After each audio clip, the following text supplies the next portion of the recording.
आज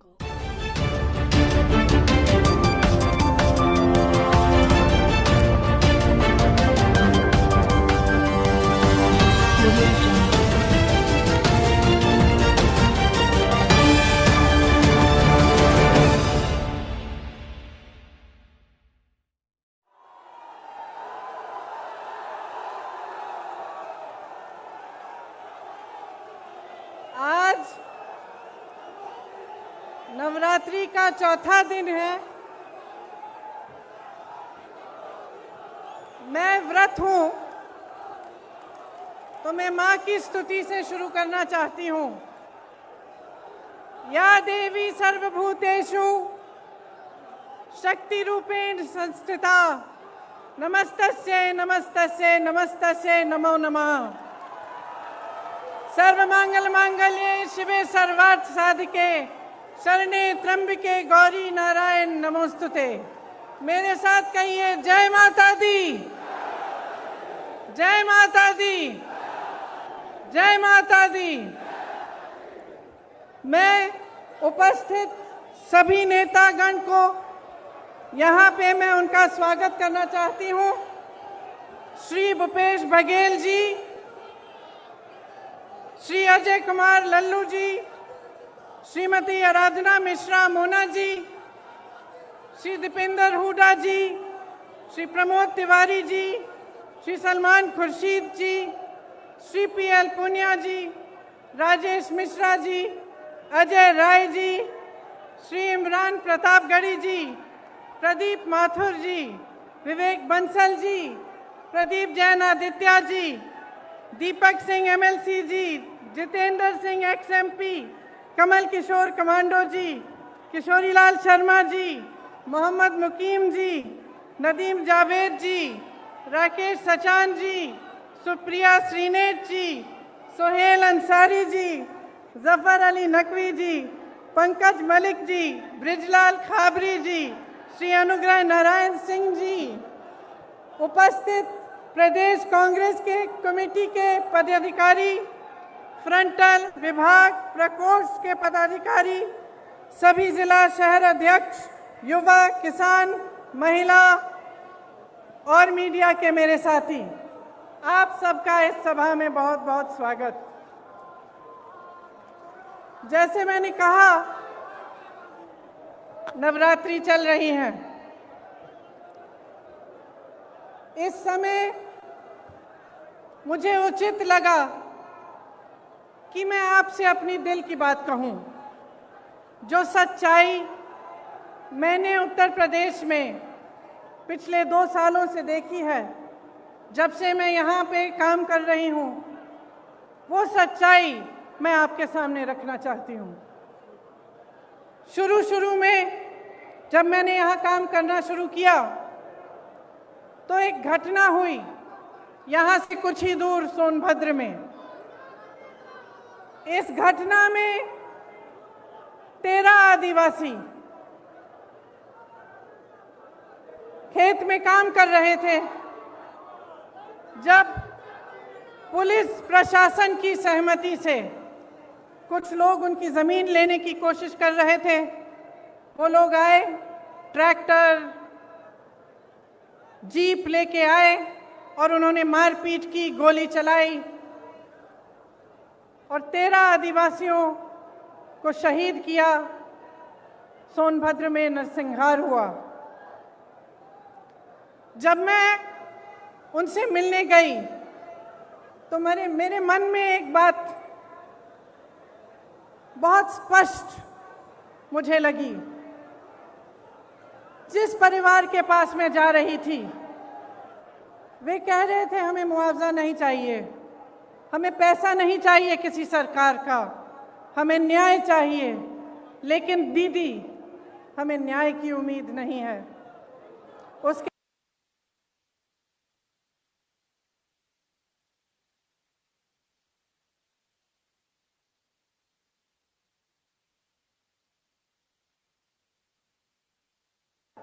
उनके पिताजी ने मुझसे कहा कि उनको घर के बाहर निकालकर उन्हें पीटा गया था, उनके बच्चों को धमकाया गया था उनकी 9 साल की एक पोती को धमकाया गया था, लेकिन उनको न्याय की कोई उम्मीद नहीं थी। वे सिर्फ न्याय चाहते थे, लेकिन न्याय की उम्मीद नहीं थी उन्हें। उन मामलों में भी भाजपा के एक पूर्व विधायक, भाजपा के एक प्रधान के बेटे, भाजपा के एक कार्यकर्ता, तीनों मामलों में वे इन्वॉल्व थे। उसके बाद कोरोना हुआ।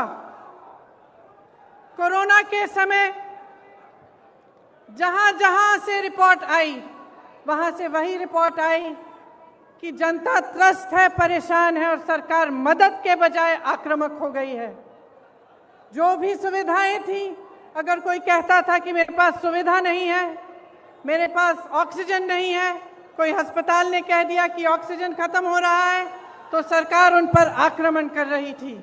उनको न्याय की उम्मीद नहीं थी, उनको ये उम्मीद नहीं थी कि ये सरकार संकट के समय उनकी मदद करेगी। उसके बाद हाथरस का हादसा हुआ, जिसमें आप सब ने देखा कि सरकार ने अपराधियों पर आक्रमण नहीं किया, सरकार ने अपराधियों को नहीं रोका, सरकार ने परिवार के सदस्यों को अपनी बेटी को की चिता जलाने से रोका। उनको ले भी नहीं गए साथ, पुलिस प्रशासन ने चिता जला दी। उस परिवार ने भी मुझे कहा कि दीदी हमको न्याय चाहिए, लेकिन न्याय की हम उम्मीद नहीं रख सकते। आज लखीमपुर खेरी में जो हुआ, पिछले हफ्ते से हम देख रहे हैं। इस देश के गृह राज्य मंत्री के बेटे ने अपनी गाड़ी के नीचे, अपनी जीप के नीचे 6 किसानों को निर्ममता से कुचल दिया और सब परिवार, 6 के 6 परिवार ये कहते हैं कि हमें पैसे नहीं चाहिए, हमें मुआवजा नहीं चाहिए, हमें न्याय चाहिए। लेकिन हमें न्याय दिलवाने वाला इस सरकार में हमें नहीं दिख रहा है। आपने देखा कि सरकार पूरी तरह से उस मंत्री और उस मंत्री के बेटे के बचत में लगी रही। पुलिस और प्रशासन विपक्ष के नेताओं को रोकने में लगी थी। जब मैंने रात में वहां जाने की कोशिश की, तब हर सड़क पे पुलिस थी, मुझे रोकने की कोशिश की, तमाम पुलिस के घेरे थे, नाकाबंदियां थी। जो परिवार है, पीड़ित परिवार है, उनके घरों में उन्हें नजरबंद किया गया, लेकिन अपराधी को पकड़ने के लिए एक भी पुलिस वाला नहीं निकला। अपराधी के घर में उन्होंने निमंत्रण भेजा कि आप आकर हमसे बात करिए। आपने किसी भी देश में, दुनिया के किसी भी देश में या इस देश के इतिहास में आपने कभी ऐसा देखा है कि एक आदमी 6 किसानों को कुचल दे, 6 लोगों की हत्या कर दे और उसको पुलिस निमंत्रण दे रही है कि आइए हमसे बात करिए? आपने कहीं ये देखा है? बताइए। कभी भी इस देश और इस दुनिया के इतिहास में ऐसा नहीं हुआ होगा। यहाँ के मुख्यमंत्री मंच पे बैठे हुए उस मंत्री का बचाव कर रहे हैं जिसके बेटे ने ऐसा काम किया है। जो प्रधानमंत्री लखनऊ आ सकते थे प्रदर्शन को देखने के लिए, उत्तर प्रदेश के प्रदर्शन को देखने के लिए, आजादी के प्रदर्शन को देखने के लिए, वो 2 घंटे की दूरी पर लखीमपुर खेरी नहीं जा सकते थे उन किसानों के हाथ पकड़ने के लिए, उनके आंसू पोंछने के लिए। ये आजादी किसने दी? जिस आजादी का महोत्सव मना रहे हैं, अमृत उत्सव मना रहे हैं, ये आजादी हमें किसने दी है? ये आजादी हमें किसानों ने दी है, किसान के बेटे ने दी है। इस देश को किसान ने सींचा है, किसान का बेटा हमारी सीमाओं पर खड़ा है आज भी। ये किसान के बेटे हैं जो हमारी सुरक्षा कर रहे हैं, हमारी सीमाओं पे इस देश की आजादी को निर्भर रख रहे हैं। ये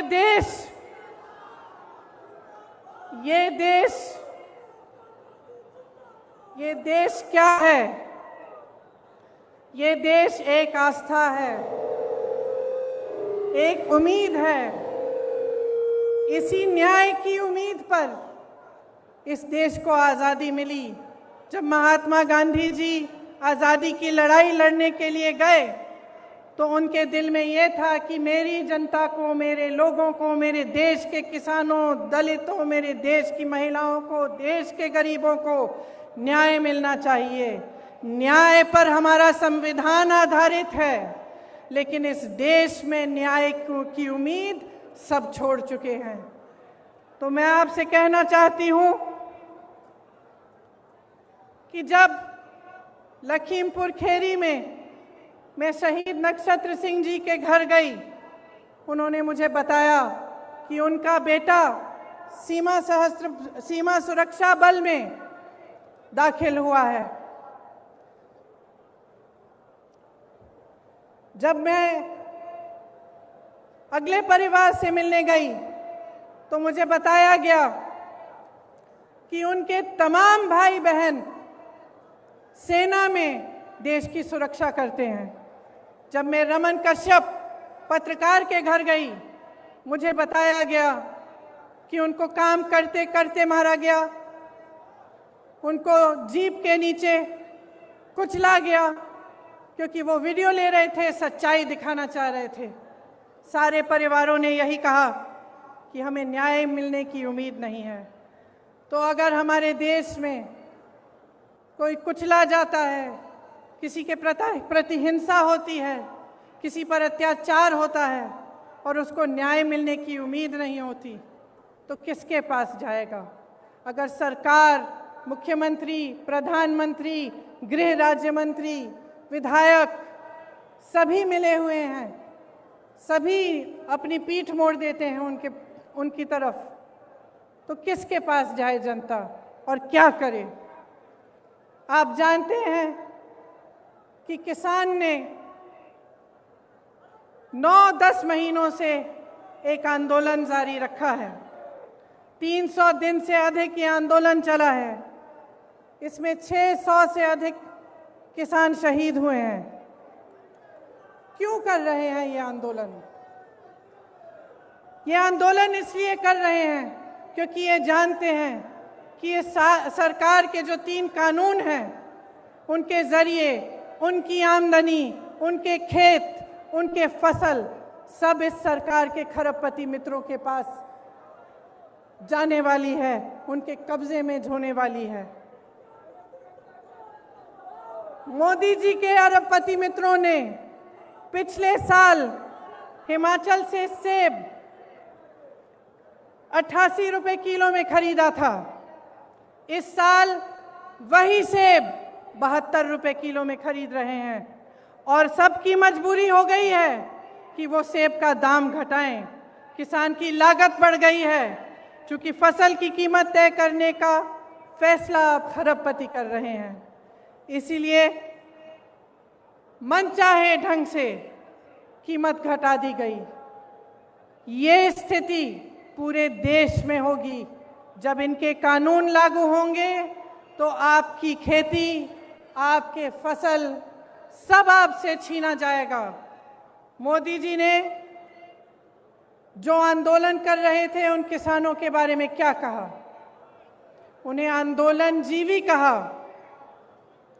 आतंकी कहा, योगी जी ने उपद्रवी कहा, धमकाने की कोशिश की।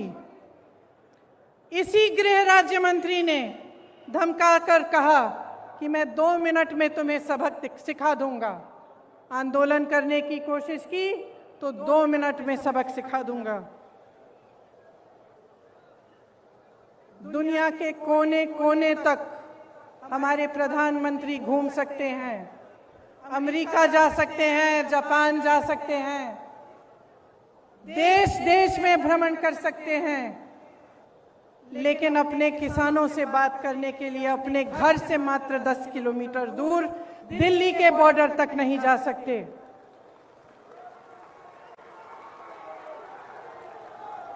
अपने आप को गंगा पुत्र कहने वाले हमारे प्रधानमंत्री ने गंगा मैया के आशीर्वाद से खेतों में फसल लहलहाने वाले करोड़ों गंगा पुत्रों का अपमान किया है। उनकी पूरी आमदनी, उनकी खेती, उनके फसल अपने खरबपति मित्रों को देने की साजिश की है। क्या वो जानते हैं कि आपके प्रदेश में किसान कितनी समस्याओं से जूझ रहा है? क्या वो जानते हैं कि आवारा पशु की कितनी बड़ी समस्या है यहाँ? क्या रात को आपकी सड़कों पे उन्होंने चल के देखा है कि हर किलोमीटर, हर आधे किलोमीटर पे आवारा पशु बैठे हुए हैं? मैंने देखा है, मैंने देखा है।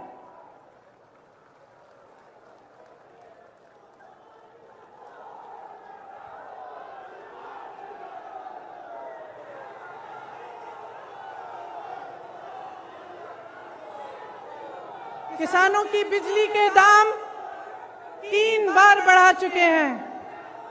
क्या नरेंद्र मोदी जी ने देखा है कि आपको कितने बड़े बड़े बिल मिल रहे हैं?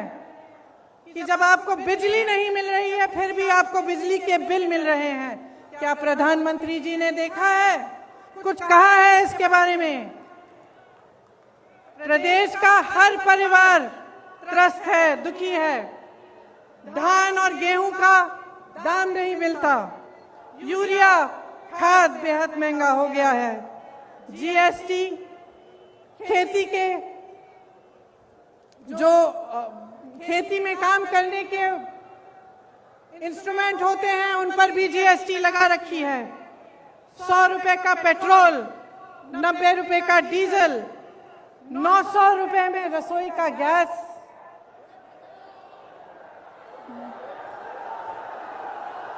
1000 आज 1000 रुपए में रसोई का गैस। 23 करोड़ लोग गरीबी रेखा से नीचे चले गए हैं। कोयला खत्म हो रहा है। बेरोजगारी चरम पे है। जहां जहां जाओ बेरोजगार युवा मिलते हैं।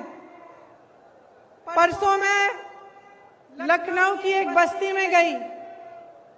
मैं इसलिए गई थी क्योंकि योगी जी ने एक ऐसे शब्द इस्तेमाल किए सफाई कर्मचारियों के प्रति, मेरी बहनों के प्रति, जो रोज सुबह अपने घर में झाड़ू मारती हैं, जो सफाई करते हैं, हमारे देश, हमारी शहरों को साफ रखते हैं, उनके प्रति उन्होंने अब शब्द कहे। तो मैं एक बस्ती में गई वाल्मीकि मंदिर में झाड़ू लगाने के लिए और उन सब से बात करने के लिए जो इस काम को अपनी आमदनी के लिए, अपने बच्चों को पढ़ाने के लिए करते हैं।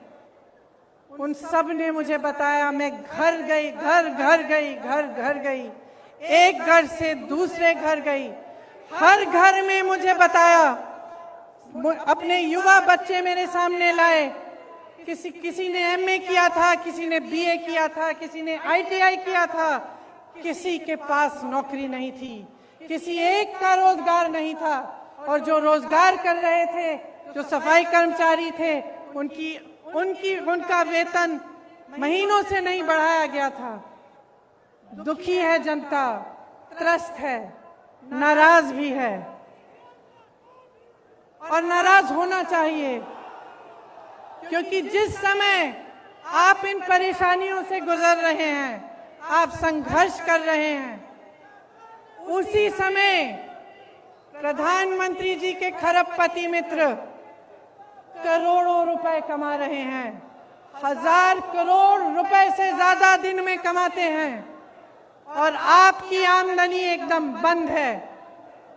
कोरोना के समय तमाम छोटे बिजनेस, छोटे व्यापारी, तमाम लोगों को अपने काम बंद करने पड़े, अपनी दुकानें बंद करनी पड़ी, अपने व्यापार बंद करने पड़े। क्या सरकार ने कोई राहत दी? कोई राहत नहीं मिली। सिर्फ आपको प्रताड़ित किया, कभी जीएसटी, कभी नोटबंदी, कभी कुछ और। सब देशों में, इस पूरी दुनिया में, सब देशों में जहां जहां कोरोना की मार पड़ी, सरकार ने राहत दी, लेकिन आपको कोई राहत नहीं मिली। देश के हवाई अड्डों, देश की रेलवे, तमाम पीएसयू इनके खरबपति मित्रों को सौंपी गई हैं। आपको मालूम नहीं होगा शायद, प्रधानमंत्री जी ने पिछले साल अपने लिए 2 हवाई जहाज खरीदे। आप बताइए कितने के हो सकते हैं ये हवाई जहाज? सब मालूम है, सब पता है। एक हवाई जहाज 8,000 करोड़ का था। 2 हवाई जहाज खरीदे कितने के? और इस देश की पूरी एयर इंडिया कितने में बेची? अपने खरबपति मित्रों को कितने में बेची? 18,000 करोड़ में बेची। 2 हवाई जहाज अपने लिए खरीदे 16,000 करोड़ के। इस देश की एयर इंडिया को 18,000 करोड़ के लिए अपने दोस्तों को बेच दी। देखिए, समझ लीजिए,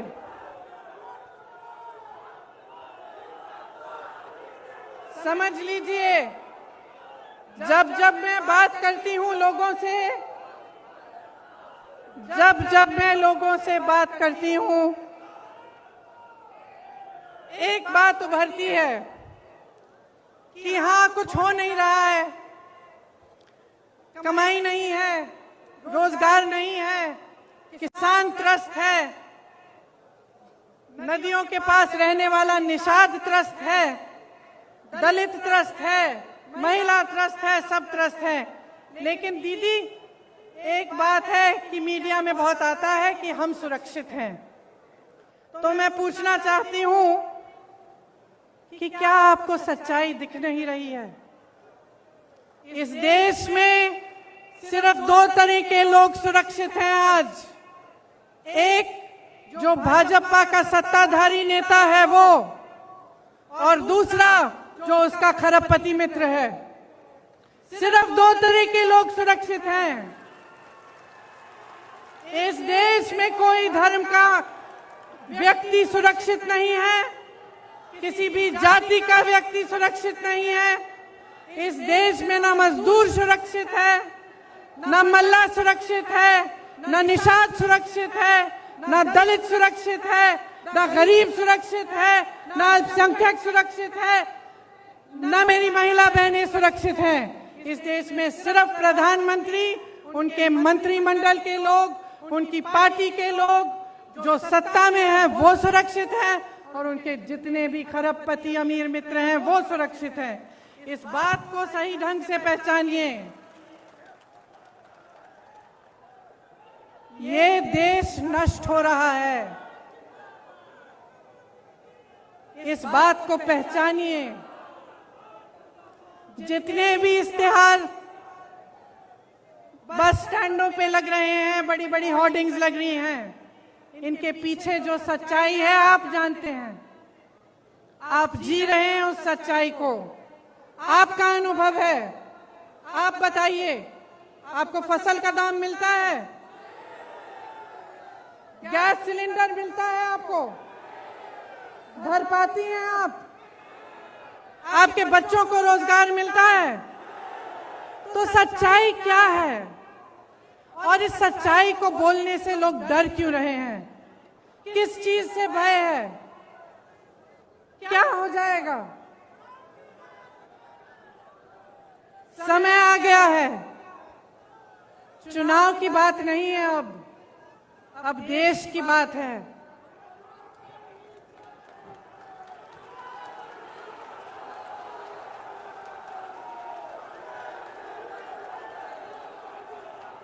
ये देश भाजपा के पदाधिकारियों, उनके मंत्रियों, उनके प्रधानमंत्रियों की जागीर नहीं है। ये देश आपका देश है, आपका देश है। इस देश को कौन बचाएगा? कौन बचाएगा इस देश को? अगर आप जागरूक नहीं बनेंगे, समझदार नहीं बनेंगे, आप इनकी राजनीति में उलझे रहेंगे, तो आप ना अपने देश को बचा पाएंगे, ना अपने आप को बचा पाएंगे। आप किसान हो, इस देश की आत्मा हो। जितने भी मंच पे नेता बैठे हैं उनको आपने बनाया है, आपकी मेहनत ने बनाया है इस देश को, ये कभी मत भूलिए। जो आपको आंदोलनकारी कहते हैं, जो आपको आतंकवादी कहते हैं, उनको न्याय देने के लिए मजबूर करिए। कांग्रेस के जितने भी कार्यकर्ता यहाँ हैं, किसी से नहीं डरते हैं, किसी से नहीं डरते हैं हम। हमें जेल में डालिए, हमें मारिए, हमें कुछ भी कर लीजिए, हम लड़ते रहेंगे, लड़ते रहेंगे, लड़ते रहेंगे जब तक वो गृह राज्य मंत्री आपका इस्तीफा नहीं देगा, तब तक हम लड़ते रहेंगे। हम हिलेंगे नहीं, हम हटेंगे नहीं। हम कांग्रेस के कार्यकर्ता हैं। हमारी पार्टी ने इस देश की आजादी की लड़ाई लड़ी है। हमें कोई चुप नहीं कर सकता, हमें कोई रोक नहीं सकता। और जितने भी लोग